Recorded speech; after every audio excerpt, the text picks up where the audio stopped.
ॐ ज्ञानतिमिरान्धस्य ज्ञानञ्जनशलाकया चक्षुरुन्मीलितं येन तस्मै श्रीगुरवे नमः।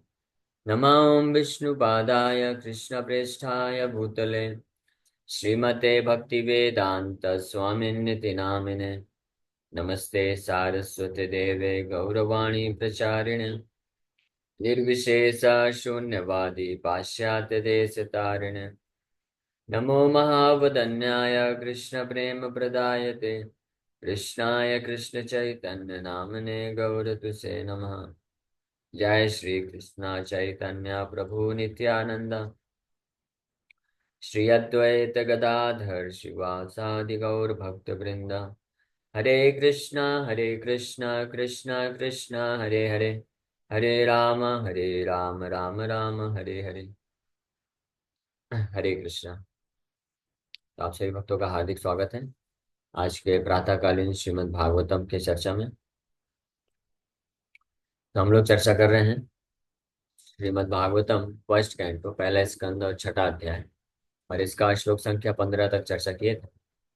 तस्मिन् निर्मनुजे अरण्ये विप्पलोपस्तर आश्रितः आत्मनात्मानमात्मस्थं यथा श्रुतम् अचिन्तयम्। कि यथा श्रुतम, नारद मुनि बता रहे हैं कि जैसा मैंने श्रवण किया था, या यथा श्रुतम का अर्थ है एज आई वॉज इंस्ट्रक्टेड, जिस प्रकार से मुझे आदेश मिला भगवान के बारे में, भगवान की शिक्षाओं के बारे में, भगवान के नाम रूप गुण लीलाओं के बारे में, अब भगवान की भक्ति योग का जो साधन है उसके बारे में यथाश्रुतम जैसा दिया गया शिक्षा, उस प्रकार से अचिंतयम, मैंने उस पे जो है भगवान आत्मस्थम, आत्मना आत्मानम, आत्मानम भगवान परम भगवान जो कि हृदय में स्थित है, आत्मस्थम। हाँ, आत्मना अपना बुद्धि जो कि पवित्र बुद्धि हुई, यथाश्रुतम उसके अनुसार मैंने उनके ऊपर ध्यान करना प्रारंभ कर दिया। तो ये प्रोसेस है, दिस इज द प्रोसेस। तो इस विधि को नारद मुनि शुरू कर दी। अब ध्यान से सुनते जाइएगा, है ना, ये बहुत महत्वपूर्ण है कि अगर कोई ये प्रोसेस फॉलो करता है तो ऑटोमेटिकली क्या होता है, स्वाभाविक रूप से अलग से फिर कुछ करने का आवश्यकता नहीं है। हाँ, हमको भगवान के शुद्ध भक्ति स्तर पे पहुंचना है, इस भौतिक बंधन से आसक्ति को नष्ट करना है, भगवान के प्रति प्रेम को विकसित करना है। तो उसके लिए हमको अलग से कुछ एंडेवर करने की जरूरत नहीं, स्वतः हो जाएगा अगर कोई आत्मना आत्मानम आत्मस्थम यथाश्रुतम अचिंतयम ये कार्य कर दे। अपना जो जिस प्रकार से श्रवण किए हैं, जो विधि बताई गई है प्रामाणिक वैष्णवाचार्यों के द्वारा, तो उसका इस्तेमाल करके भगवान को जब कोई ध्यान करना या उनका सेवा करना, ध्यान करना अचिंतन प्रारंभ कर देता है तो क्या रिजल्ट होता है, अब आज के श्लोक में बता रहे हैं। ध्यायतश्चरणाम्भोजं भावनिर्जितचेतसा औत्कण्ठयाश्रुकलाक्षस्य हृदि आसीन्मे शनैर्हरिः। As soon as I began to meditate upon the lotus feet of the personality of Godhead, with my mind transformed in transcendental love, tears rolled down my eyes, and without delay, the personality of Godhead, Sri Krishna, appeared on the lotus of my heart. तो ध्यायतस चरणाम भोजम, अब ध्यायतस 10 meditating, Prabhupada ji लिख रहे हैं 10 meditating मतलब इस प्रकार से ध्यान करते हुए, किस प्रकार से पिछले श्लोक में बताया गया है, यथाश्रुतम अचिंतयम, जिस प्रकार से श्रवण किया था, जो विधि बताई थी मेरे गुरुदेव ने, उन आचार्यों ने जो विधि बताई थी उस विधि के अनुरूप मैंने चालू किया। इसलिए बहुत जरूरी है यथाश्रुतम करना। तो यथाश्रुतम विधि जानने के लिए पहले श्रुतम मतलब सुनना पड़ेगा, अच्छे से ध्यान से सुनना। तो ध्यान से शिक्षाओं को सुनना समझना, और उसके बाद अचिंतन, उसके हिसाब बेसिस पे भगवान का चिंतन करना चालू कर देना। तो ऐसा करने से ध्यायतस चरणाम भोजम, भगवान के चरण कमल का इस प्रकार से ध्यान जब करना चालू किया तो भाव निर्जित, mind transform in transcendental love for the lord, भाव निर्जित चेतसा, थिंकिंग फीलिंग एंड विलिंग, मन की सारी गतिविधियों में भगवान का के प्रति भाव उत्पन्न हो गया। ये भाव भक्ति को प्राप्त कर लिया नारद मुनि।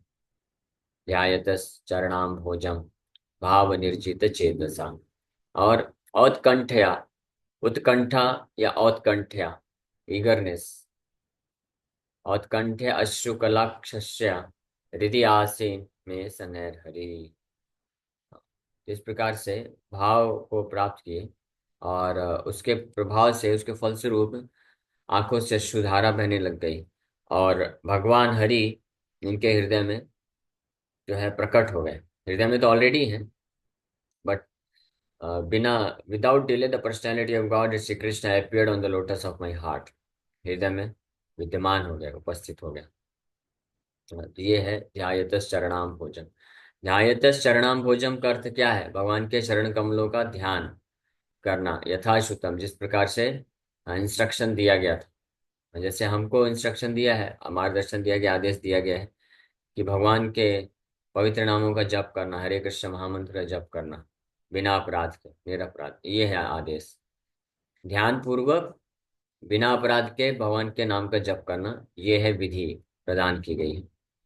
और इसको अच्छे तरीके से कोई कर सके विदाउट इंटरप्शन, इसके लिए 4 नियम दिए गए। 4 नियम को स्ट्रिक्टली पालन करना और हरे कृष्ण महामंत्र का बिना अपराध के ध्यान पूर्वक जप करना, ये विधि है, ये प्रॉपर मेथड है जिसके द्वारा भगवान ध्यायतस चरणाम भोजम, भगवान के चरण कमलों का ध्यान स्वतः ही हो जाता है अपने आप।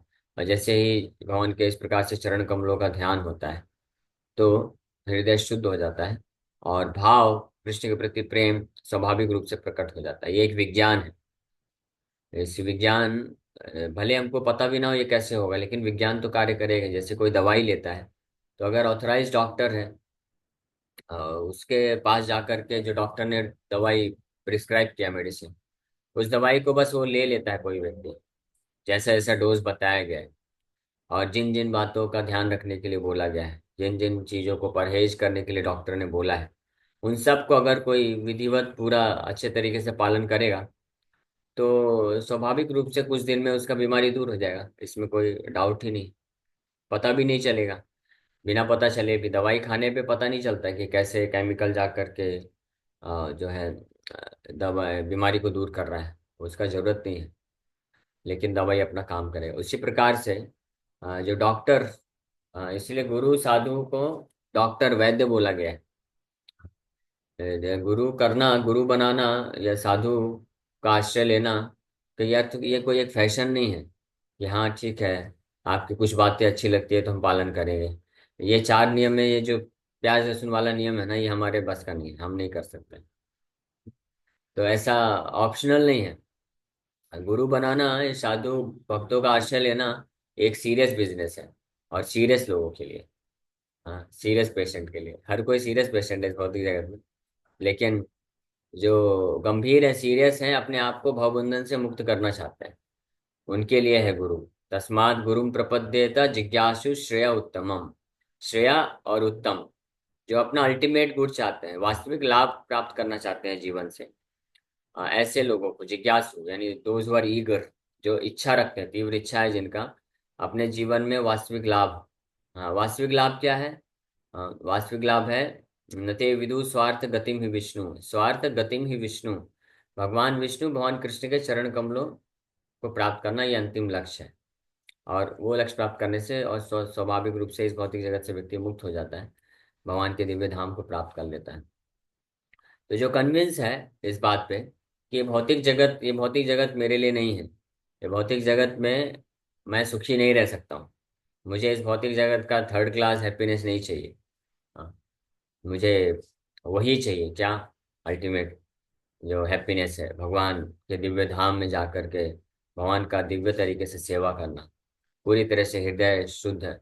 और वहाँ पे भगवान के अनेकों अनेकों पार्षद हैं, शुद्ध भक्त हैं, और वो सब शुद्ध हृदय से भगवान का सेवा करते हैं। तो ऐसे भगवान के शुद्ध पार्षदों के साथ उनके संग में रह करके सनातन रूप से भगवान की दिव्य सेवा में लग करके दिव्य आनंद को प्राप्त प्राप्त करना है। इस भौतिक थर्ड क्लास मटेरियल वर्ल्ड में, जहाँ पे पदम पदम यद विपदाम, पग पग पे विपद है, डेंजर है। और हर स्टेप में जहाँ हम सुख की प्राप्ति की इच्छा करते हैं, सुख नहीं है। और यहाँ पे रहने वाले जो लोग हैं, ईर्ष्या, मत्सरता, काम, क्रोध, लोभ, मद मत्सर सबसे भरे पड़े हैं।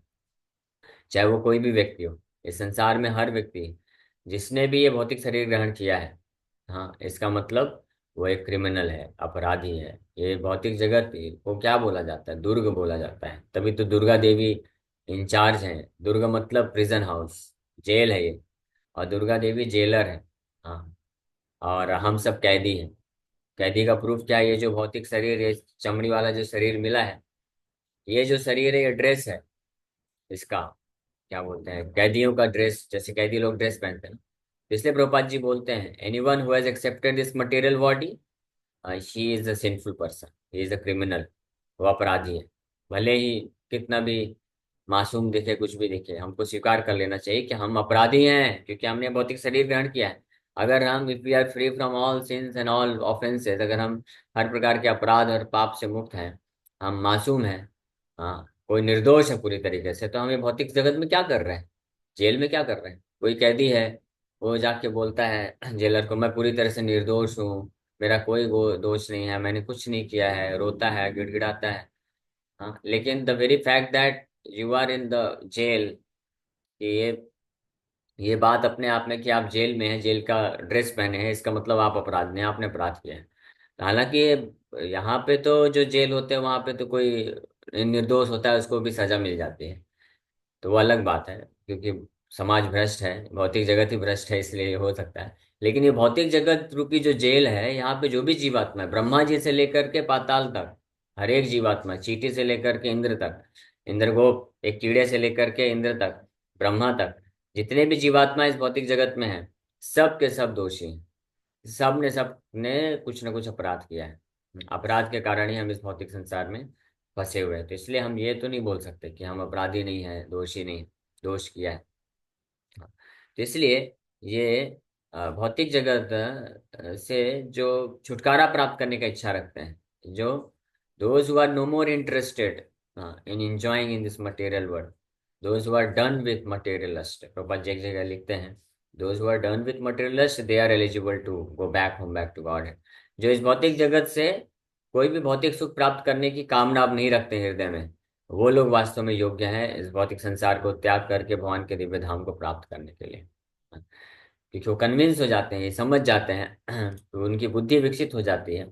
और ये बुद्धि भी बहुत इतने आसानी से नहीं विकसित होती है, कई कई जन्म लग जाते हैं। बहुनाम जन्मनाम अंते ज्ञानवान माम प्रपद्यते, भगवान बोलते हैं कि कई कई जन्मों तक कर्मकांड, ज्ञान कांड, योग, ये सब करने के पश्चात किसी का बुद्धि ज्ञान विकसित होता है, तब वो समझ पाता है ये भौतिक जगत दुखालयम और शाश्वतम है, और भगवान वासुदेव ही सब कुछ है, मैं उनको समर्पण करूंगा। इस स्टेज पे अगर कोई पहुंचता है तो he is very very fortunate, बहुत सौभाग्यशाली है। ब्रह्मांड भ्रमित्य कौन भाग्यवान जीव। पूरे ब्रह्मांड में 84 लाख योनियों में ऐसे असंख्य जीवात्माएं भ्रमण कर रहे हैं, और सारे के सारे जीवात्माएं, देवता से लेकर के नीचे लोगों तक, सारे जीवात्माएं केवल एक ही चीज प्राप्त करना चाहते हैं, इंद्र तृप्ति, भौतिक सुख, इसी की प्राप्त करने की इच्छा में भ्रमण कर रहे हैं। लेकिन उसमें से कौन भाग्यवान जीव, समवन वेरी वेरी फॉर्चुनेट, कोई बहुत ही भाग्यशाली जीव होता है जिसको गुरु कृष्ण प्रसादे पाए भक्ति लता विष, एक प्रामाणिक गुरु शुद्ध वैष्णव का आश्रय मिल जाता है और इस प्रकार से उनकी कृपा से भक्ति लता बीज उसके हृदय में दे दिया जाता है। हाँ, सेई बीज करे माली हैया, सेई बीज करे सिंचन, श्रवण आदि जले करे सिंचन। अब ऐसे जीवात्मा, सौभाग्यशाली जीवात्मा को अब माली बन करके ऐसे भक्ति लता बीज का सिंचन करना चाहिए, श्रवण कीर्तन करके, ताकि वो अंकुरित होकर के कृष्ण के प्रति प्रेम फल प्रदान कर देगा, तो इस भौतिक संसार से वो बाहर निकल सकता है। तो ये है, तो जो इच्छा रखते हैं वास्तव में, तो वो फिर कभी भी जो शिक्षाएं हैं, प्रामाणिक वैष्णव आचार्य जो विधि बताते हैं, उसको पालन करने में कभी ऐतराज नहीं करेंगे, कतराएंगे नहीं, क्योंकि वो सीरियस हैं अभी।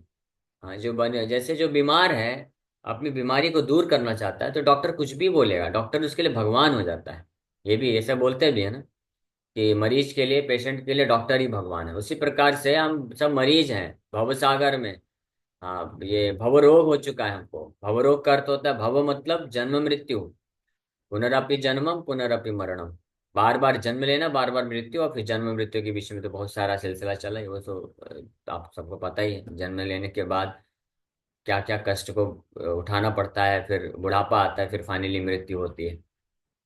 और हर एक बार जितनी बार मृत्यु होती है उतनी बार असीमित मात्रा में जीवात्मा को कष्ट भोगना पड़ता है।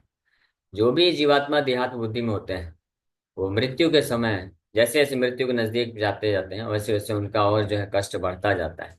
क्योंकि भौतिक, बहुत सारे भौतिक चीजों, भौतिक वस्तुओं से, भौतिक लोगों से आसक्ति बन जाती है।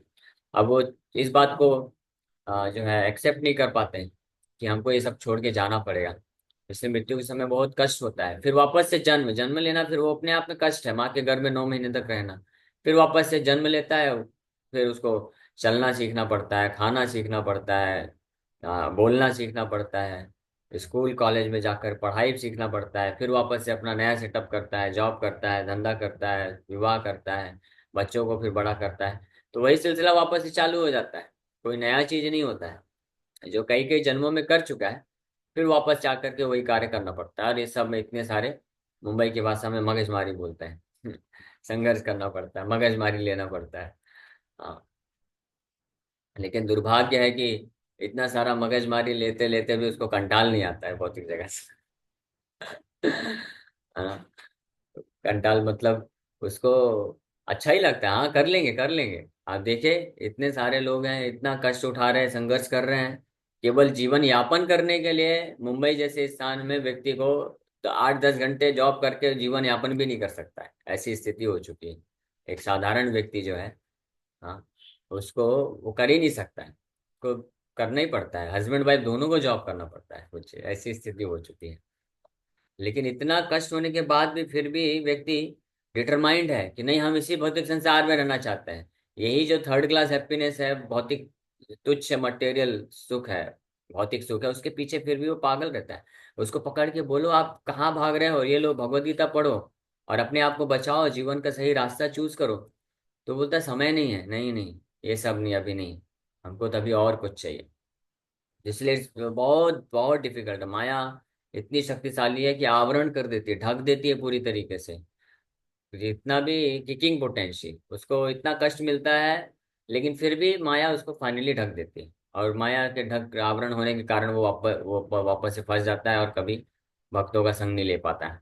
लेकिन जो लोग बहुत भाग्यशाली हैं, हाँ, अगर भक्ति मार्ग को स्वीकार कर लिए, तो अब उनको माया के आवरण में नहीं फंसना चाहिए। अब डिसाइड कर लेना चाहिए। हाँ, ये डिटर्मिनेशन, जितना जल्दी हम ये डिसाइड कर लेंगे, this life last life, this life should be our last life, वो उतना जल्दी, उतने तीव्रता से प्रगति कर पाएंगे और उतने जल्दी ही भौतिक संसार के जंजाल से मुक्त हो सकते हैं। सबसे पहला, अगर कोई ये दृढ़ निश्चय कर लिया, जिस क्षण आपने डिसाइड कर लिया कि this life should B last life, ये जीवन आखिरी जीवन होना चाहिए, आप में से आप करके देख लीजिए सिंसियरली, लेकिन करना पड़ेगा। जिस क्षण आपने डिसाइड कर लिया ना, उसी क्षण आपको, आप जो है जो चिंता से मुक्त हो जाएंगे, पीस ऑफ माइंड, शांति उसी समय मिल जाएगी। हाँ, फिर बाकी आध्यात्मिक जो आनंद है वो तो धीरे धीरे मिलेगा। जैसे यहाँ पे श्लोक में बोल रहे हैं सनयर, ये जैसे जैसे साधन भक्ति को स्वीकार करेगा तो व्यक्ति फिर कृष्ण जैसे जैसे उसके हृदय में प्रकट होंगे, तो दिव्य आनंद की भी अनुभूति करेगा। लेकिन जिस समय डिसाइड कर लिया कि नो मोर बर्थ है, no more third class business in this material world, और इस भौतिक जगत में जन्म नहीं लेना है भाई, हाँ, तो उसी समय वो असीम शांति को प्राप्त कर लेगा। क्योंकि आशा छोड़ दिया ना, इस भौतिक संसार से सुख प्राप्त करने की आशा अगर कोई छोड़ देगा, तो उसी समय शांति मिल जाएगी। आशा ही परमम दुखम, हाँ, त्यागात शांति निरंतर अनंतरम या निरंतरम, ऐसे कुछ है। आशा ही परमम दुख, आशा करना, होप अगेंस्ट होप लोग रखते हैं इस संसार में, हम होंगे कामयाब एक दिन, कामयाब नहीं हो रहे हैं फिर भी आशा बनी रहती है। तो वो आशा जन्म जन्मांतर से बनी रहती है, और वही सबसे ज्यादा अशांति का, जो मन विचलित होता है, उसका कारण है। भौतिक इच्छाएं जो हैं वो हैं हृदय में, केवल भौतिक इच्छाएं जो है अशांति का मूल कारण नहीं है वास्तव में। हाँ, भौतिक इच्छाएं तो हर किसी के, जिसके पास भी भौतिक शरीर है वो भौतिक इच्छाएं तो आएंगी ही। हाँ, अगर कोई बहुत ही एलिवेटेड ट्रांसेंडेंटलिस्ट है, बहुत ही ऊंचे कोटि का अध्यात्मवादी भी है, जब तक भौतिक शरीर रहेगा तो इंद्रियों की तो जो आवश्यकताएं हैं उसके प्रति तो आकर्षण होगा ही ना। वो कैसे कोई त्याग सकता है। लेकिन जो व्यक्ति बहुत ही उच्च दिव्य चेतना में होते हैं तो वो आशा नहीं करते इस भौतिक संसार से, इसलिए वो परेशान नहीं होते भौतिक। इसलिए भगवान गीता में बोलते हैं कि जो अध्यात्मवादी व्यक्ति होते हैं उनके हृदय में भी भौतिक इच्छाओं का प्रवाह होता है, नदियों ऐसे कंपेयर किए। हाँ, समुद्र मापा यदवत, क्या श्लोक है, 2 पॉइंट, आपको श्लोक दिखाते हैं। न तो काम कामी, भगवद गीता 2.72 है शायद। हाँ, ऐसा ब्राह्म स्थिति पार्था, ये तो उसके बाद है। विहाय कामान यह सर्वान, हाँ, अपूर्यमाणम, आपूर्यमाणम् अचला प्रतिष्ठम समुद्रमापा प्रविशन्ति यद्वत् तद्वत् कामायं प्रविशन्ति सर्वे स शान्तिमाप्नोति न काम कामी। ये सेम चीज बोल रहे हैं, काम कामी। देखिए, काम वासना होना वो एक अलग बात है। जिसके पास भी भौतिक शरीर है उसको काम होगा। काम वासना का मतलब होता है कि भौतिक शरीर की आवश्यकताओं को, इंद्रियों इंद्रियों की जो आवश्यकताएं हैं उसको पूर्ति करने के लिए वो जो इच्छाएं होती है। जैसे खाना है तो खाने का तो होगा, जब भौतिक शरीर है तो खाने का इच्छा तो होगा ही, वो तो छोड़ नहीं सकते हैं। हाँ, वैसे भौतिक शरीर की अलग अलग आवश्यकताएं हैं तो वो काम है। लेकिन काम कामी नहीं होना चाहिए। अगर कोई कामी है तो वो वास्तव में अशांत रहेगा। हाँ, इसलिए भगवान बोल रहे one who desires to fulfil desires, ये डेंजरस। और ये आप एक क्षण में इसको खत्म कर सकते हैं। हाँ, फुल डिजायर्स, मटेरियल डिजायर्स, भौतिक इच्छाएं हो सकती हैं, लेकिन one should give up the desire to fulfil the material desire. भौतिक इच्छाओं को पूरा करने की इच्छा को त्याग देना चाहिए। उसी समय शांति मापनोति, वो शांति को प्राप्त कर लेगा, परम शांति को प्राप्त कर लेगा। भगवान उदाहरण दे रहे, बहुत सुंदर उदाहरण दे रहे हैं। जैसे आपूर्यमाणम अचला प्रतिष्ठम समुद्रमापः प्रविशन्ति यद्वत्, जैसे समुद्र होता है उसमें बहुत सारा पानी है तो उसमें प्रविशन्ति यद्वत्, सर्वे, सर्वे प्रविशन्ति सर्वे, सर्वे मतलब हर प्रकार की इच्छाएं प्रवेश करेंगी। यानी समुद्र होता है तो बहुत सारी नदियां प्रवेश करते हैं, चारों तरफ से नदी आकर के मिलती हैं। लेकिन समुद्र विचलित नहीं होता है, ऊपर बस सतह में थोड़ा थोड़ा जो है वेव्स, जहाँ पे पानी आके मिलेगा तो वहां पे बस थोड़ा सा ऐसा लगता है कि विचलित हो रहा है। लेकिन अगर कोई समुद्र में 1-2 किलोमीटर अंदर चला गया और गहराई में चला गया, 1-2 किलोमीटर भी, तो पूरा शांत है, कोई टेंशन नहीं है, वहां पे पूरा अलग जगत है। हाँ, वहां पे भी किंगडम है।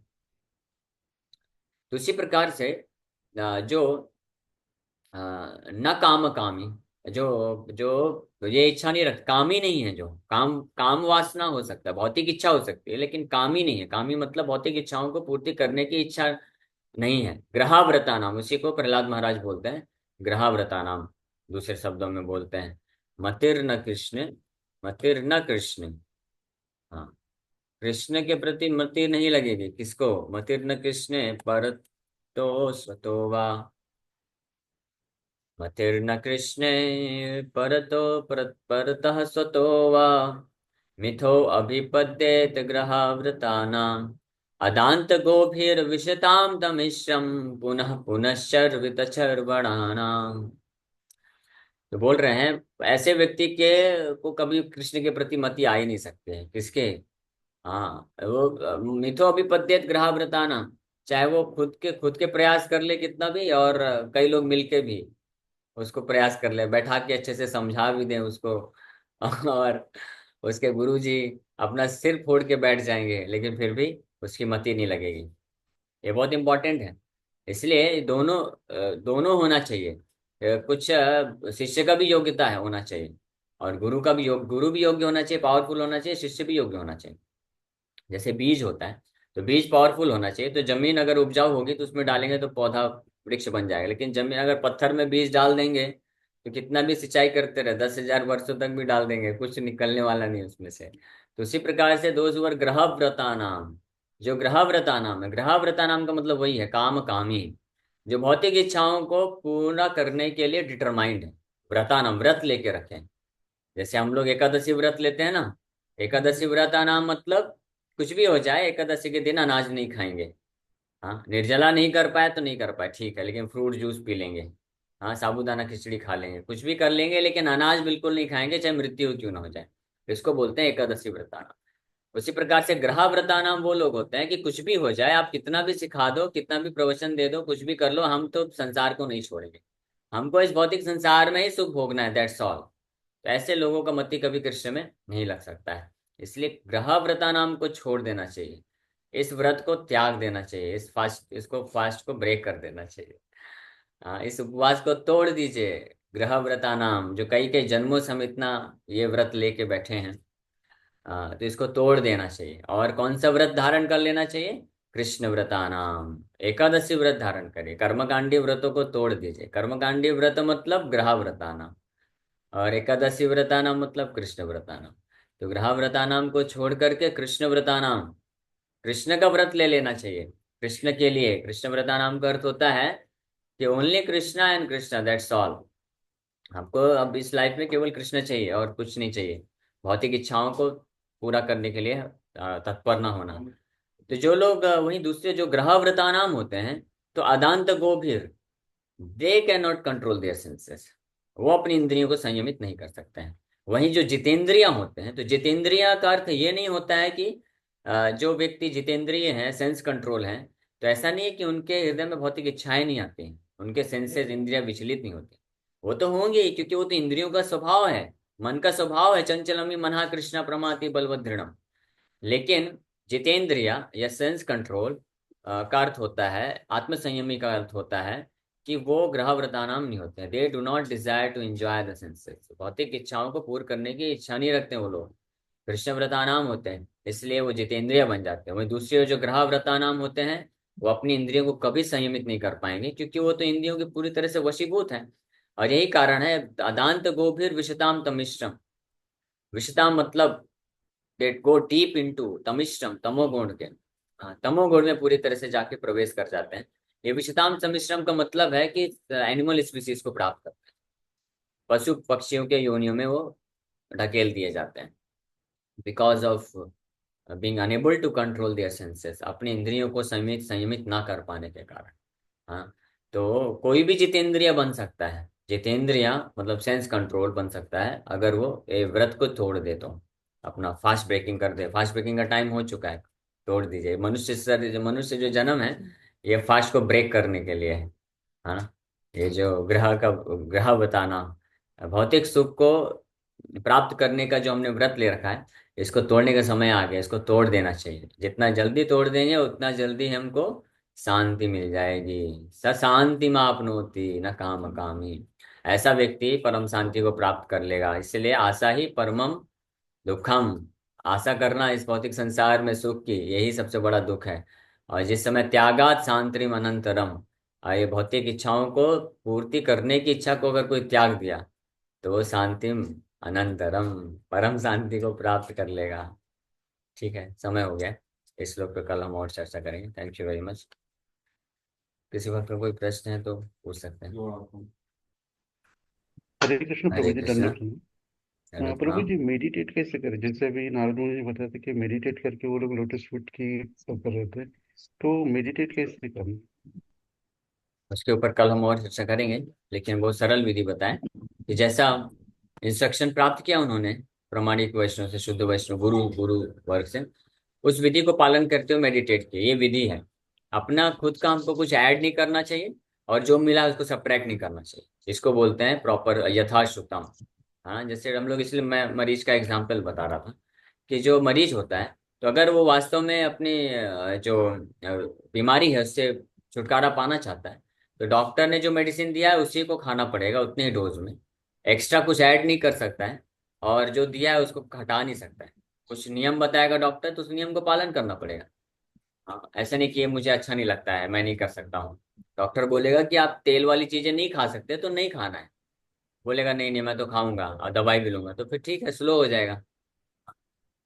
तो फिर एक लाइफ टाइम में नहीं होगा। अगर एक ही लाइफ टाइम में कोई करना चाहता है तो डॉक्टर जैसे बताते हैं, साधु जो है वैद्य की तरह बताएंगे, डॉक्टर की तरह बताएंगे। तो उसको एज इट इज अगर कोई पालन कर ले स्ट्रिक्टली, तो इसी इसी लाइफ में गारंटीड है वो जा सकता है भगवान के धाम। इसमें कोई संशय नहीं। और कोई ऐसा नहीं कि बहुत बहुत कठिन चीज है। हमारे डॉक्टर साहब बहुत दयालु हैं। हमारे डॉक्टर कौन है? हमारे डॉक्टर शिल प्रभुपाद जी बहुत दयालु हैं। बहुत अच्छा मेथड बताया है। चैतन्य महाप्रभु परम दयालु है वो भी, लेकिन वो फिर भी थोड़ा सा बोले 64 माला करना पड़ेगा। और हाँ, कृष्ण तो बोले भाई ये 192 राउंड करना पड़ेगा, उससे कम में तो मैं सुनूंगा नहीं। कृष्ण बोले ना, मन मना भो मत भक्तो, ऑलवेज थिंक ऑफ मी, 24 घंटे मेरा स्मरण करोगे और इस प्रकार से जीवन यापन करोगे तो तुम्हारा मैं उद्धार कर दूंगा। सर्वधर्मान् परित्यज्य, तब उसके बाद मामेकम शरणम रजा, पूरा सब कुछ छोड़ छाड़ के केवल मेरा ही शरण लोगे, तभी मैं तुमको सारे पाप से मुक्त कर दूंगा, तो इस भौतिक संसार से छुटकारा दिला दूंगा। लेकिन कृष्ण तो समझ गया कि ये हो नहीं पाएगा इनसे, कलयुग के जीवात्मा है। तो वही कृष्ण फिर श्रीमती राधा रानी का भाव लेकर के परम दयालु बन के आए, लेकिन बोल दिए लखपति की हाँ ही खाऊंगा बस। शिला भक्ति सारस्वती ठाकुर इसलिए बोला करते थे कि दोस्त, जो लोग 64 माला जप नहीं करते हैं वो पतित हैं। पतित मतलब इस भौतिक संसार में ही रहेंगे। लेकिन शिला प्रभुपाद जी एक अलग कॉन्ट्रैक्ट साइन करवाए महाप्रभु से, बोले देखिए ऐसे नहीं होगा आपका। आप ठीक है, बहुत दया किया आपने, 33% तक लेके आए पासिंग मार्क्स, लेकिन अभी और कम करना पड़ेगा। हाँ, तो इसलिए नित्यानंद गुरु को विशेष रूप में लेके आए, इसलिए गौर निताय दोनों। तो इसलिए अगर प्रभुपाद जी जो जितना बताएं, अगर कोई उतना भी नहीं कर पाएगा तो where is the chance of getting liberated? कोई चांस कहाँ है? फिर सतयुग वगैरह में लोग सोचे 50-50 60-60 हजार साल तक तपस्या करते थे सब छोड़ छाड़ के, तब भी कोई गारंटी नहीं होती थी, फंस जाते थे। और we want to become liberated like anything. हम ऐसे ही कुछ भी करते रहेंगे और लिबरेट हो जाएंगे। लेकिन यस, बहुत सरल है, कठिन नहीं है, बहुत सरल है। क्या करना है? बस 4 नियम पालन करना है। 4 नियम कोई बहुत कठिन कार्य नहीं है। शुरू में हो सकता है जो जिसको आदत नहीं है कुछ, अगर नियम तोड़ तो उसका ऐसा पास्ट बैड हैबिट है तो उनके लिए थोड़ा सा डिफिकल्टी होती है। लेकिन अगर वो भी भक्तों के संग में रहेंगे तो कुछ ही महीने में या कुछ साल में बहुत परफेक्ट हो जाते हैं, इसमें कोई संशय नहीं। ऐसे अनेकों भक्त है। लेकिन अगर किसी का जीवन शुरू से ही अच्छा है, कुछ ऐसे पाप या दुराचार में नहीं फंसा है, तो इसके लिए बड़ा आसान है, उसको कर सकता है। और 16 माला का जप करना है तो कोई कठिन कार्य नहीं है, 2 घंटे में हो जाता है। तो बहुत चीजें आसान है। प्रभुपाद जी बहुत कृपा करके बहुत अच्छा चीज दे के गए हैं। ये अपॉर्चुनिटी का, अवसर का लाभ उठा लीजिए।